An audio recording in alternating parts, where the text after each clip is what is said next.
آصف صاحب پہلے آپ سے بات کر لیتا ہوں. آج ڈپٹی پرائم منسٹر اور فارن منسٹر اسحاق ڈار صاحب نے کچھ اینکر سے سینئر صحافیوں سے بات کی ہے.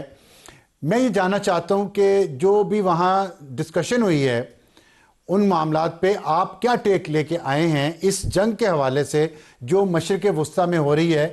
اس کا فائدہ کس کو ہو رہا ہے زیادہ، اسرائیل کو یا امریکہ کو یا ایران کو؟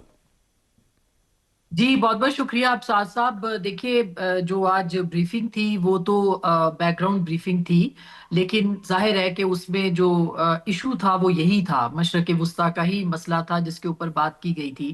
اور جہاں تک اس بات کا تعلق ہے کہ اس پوری جنگ میں کون ہار رہا ہے یا کس کو زیادہ نقصان ہو رہا ہے، تو اس میں مسلم امہ کو ہی نقصان ہو رہا ہے.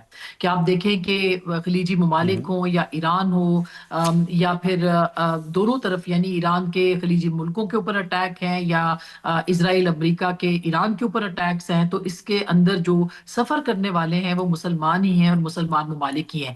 تو مستقل جو آج کی جو بریفنگ تھی اس میں بات یہی ہوتی رہی ہے کہ پاکستان کی کوششیں کیا ہیں اور پاکستان کیا کر سکتا ہے. پاکستان نے جو انیشیٹو لیا ہے، ظاہر ہے کہ یہ انیشیٹو پاکستان کا مسلم امہ کے لیے، اور جو کوششیں کی جا رہی ہیں کہ امریکہ اور ایران ایک میز پر بیٹھے، اس میں پاکستان کے اوپر اعتماد کا اظہار کیا ہے دونوں ملکوں نے. تو ظاہر ہے کہ یہ پاکستان کی ایک سفارتی کامیابی بھی ہے، لیکن یہ کوششیں بھی ہیں جو کہ ابھی تک ظاہر ہے کہ ایران کی طرف سے جواب نہیں آیا، تو برابر نہیں ہو رہی کہ یہ باقاعدہ معاملات یا مذاکرات یا بات چیت جو ہے وہ کب تک شروع ہو پائے گی. لیکن اصل جو مسئلہ ہے وہ اس وقت اس جنگ کا، اور اس جنگ سے پاکستان جو ہے وہ ڈائریکٹلی ہٹ ہو رہا ہے. اور یہی ابصار صاحب اصل مسئلہ پاکستان کے لیے، جو اس میں پرو ایکٹیو رول پلے کرنے کی کوشش بھی کر رہا ہے، یہ کم از کم ایک فیسیلیٹیٹر کا کردار ادا کرنے کی کوشش کر رہا ہے. اور آپ نے دیکھا کہ گزشتہ کچھ عرصے میں جو پاکستان کی پالیسی تھی اس کو پورے، یعنی دشمنوں نے بھی اس کو سراہا ہے